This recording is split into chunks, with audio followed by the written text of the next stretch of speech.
Hello, and welcome to an introduction to Hearts of Iron, the card game. This first video will cover managing your online card collection, building decks, and getting into games. The next video will cover playing the game itself.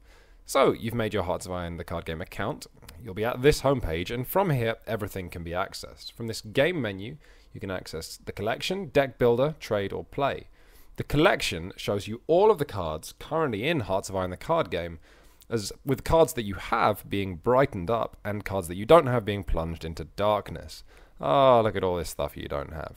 Just by clicking the left mouse button on a card for a second, you can bring it up larger to have a look at the photo or the unique effect on any of the game's cards, or you can just scroll with mounting horror and see everything that you're going to need to collect if you want a full collection. Cards can be sorted by name or rarity or type or other parameters. If you sort it by type, you can see the tanks you don't have, and the infantry you don't have, the planes you don't have, the factories and doctrines you... Oh, man.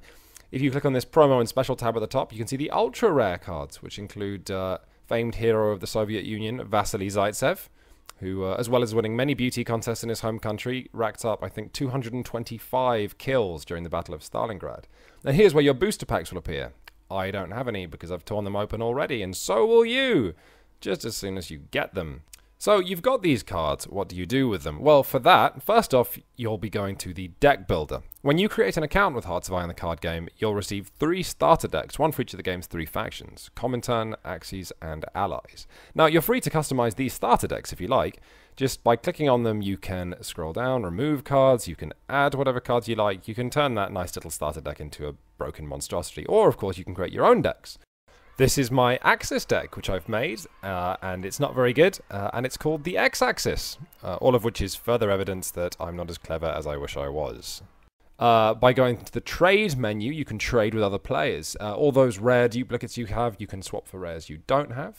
By just clicking on somebody's advert, you can then post little cards into the box, or you can trade your tickets. Now, what are tickets used for? Well, when you want to play a game of Hearts of Iron the card game, simply go through that game menu, click play, and you have an option of playing practice games, and you can play as many of those as you like against whoever you like, or you can play pitched battles. Now, what these are matches with a ticket entry cost if you want to play, and the winner receives booster packs. For example, here's head-to-head mode. We've got an entry price of 2 tickets on that, which the winner getting 1 booster.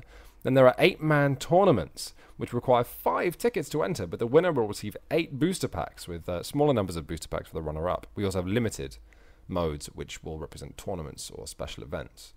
The last stop is the shop, should you want to spend some actual money on anything. Currently we're selling booster packs and also tickets. So if you fancy your luck, rather than simply buying more cards, you can buy tickets and then win even more cards off lesser players. Alright, that's it for the infrastructure around the game. Next time we'll be learning how to play the game itself. See you then.